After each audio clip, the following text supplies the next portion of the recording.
Respawn is finally breaking some silence on the recent outbreak of the skill-based matchmaking ordeal. Some of the news regarding it is good, some of it not so much, but wait until you hear what one of the developers actually said.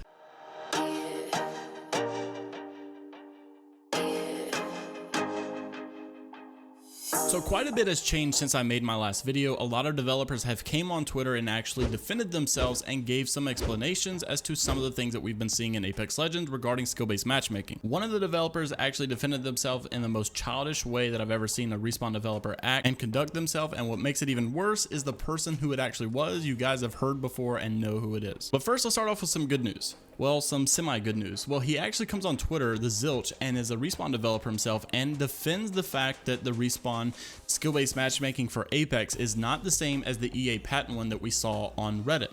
So yay, good news, right? Well, just wait till you hear what he says. It's not all good news. He says it's not EOMM, which is engagement optimization matchmaking. No one working for Apex matchmaking has read the EA patent. Titanfall matchmaking has some resemblance to TrueSkill, and TrueSkill, by the way, is its own skill-based matchmaking program, but Apex does not resemble it. Games optimized for engagement. It's a false equivalence to say that it means it implements EOMM or is nefariously designed. So I'll show you guys a graphic on screen right now what TrueSkill matchmaking actually does and what it is. But basically, in layman's term, you have your elo systems where people are matched together based on their elo rank, and then you also have like the true skill one where it actually has two different numbers that try to determine what skill player you are. So instead of just matching you in a group based on what number skill you have in the elo system, it actually tries to use numbers to define whether this player is average, above average, below average, and it tries to group players based on that information. But when you hear what the Zilch is saying, that it's not engagement optimized matchmaking, you think good news, but in reality, the way he's explaining it, it sounds just like engagement optimized matchmaking, but just under a different name. It's like when they say that there's a new season coming out and the game's going to be completely different and it's going to feel so fresh, but it just feels like the same old Apex repetitive over and over again. Same old Apex, just under a new name. And he even admits that games are optimized for engagement, which we all knew and can agree on that that's what game developers are going to do anyways. So I'm not mad that they're doing things behind the scenes to make us want to play more. I think that's definitely what we want,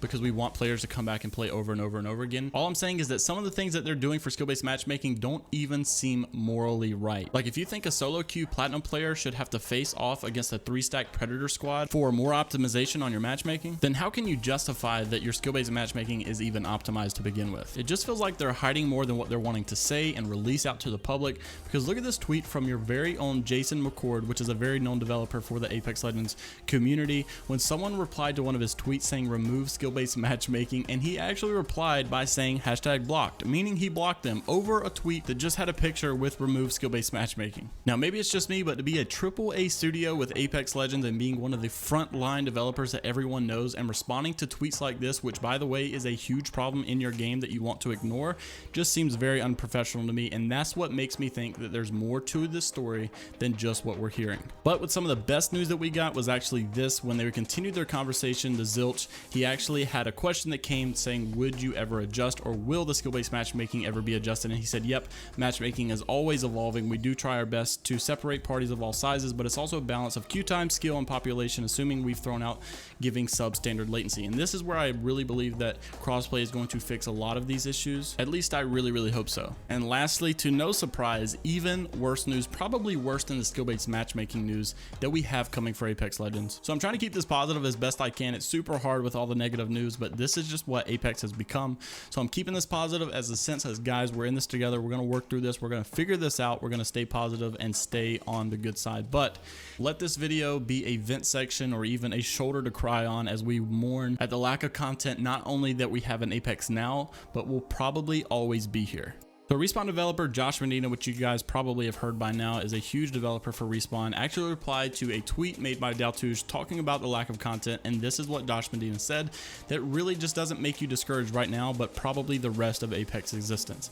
He said, it's pretty crazy to have to be a content creator from my side of the fence. I don't know how you guys are able to grind out a game for 40 hours a week with the expectation of new experiences and content at a pace game makers can meet. So basically he's saying that our expectations of all this new content that we think we should be getting is just unrealistic, and they can't push out this new content at the rate that we think that they should be. So if you've ever felt the lack of content in Apex and thought, well, maybe next season they'll understand and maybe they'll push out more content more often, chances are, based upon this tweet, that's probably never going to happen. So what is the future of Apex Legends? Leave me a comment down below. Do you guys really think this is the end of the road for Apex? Is it actually dying? Is it actually getting put on the back burner for the rest of time? It's definitely not the best news we've ever heard in Apex, but maybe, fingers crossed, something will happen. A spark will fly, a miracle will take place, but from the way things look, this could be the beginning of the end. For me personally, I feel like the big aspects of Apex are really bad, but the simple things of Apex seem really fun. Like public matches seem pretty fun for me, but ranked is just an absolute drag. It's extremely boring, hardly no desire to even grind it whatsoever. And for all games, that really should just be complete opposite. So I really think the last hope and the saving grace for Apex is going to be a change to skill-based matchmaking that we heard from the Zilch that could be evolving and changing, and then also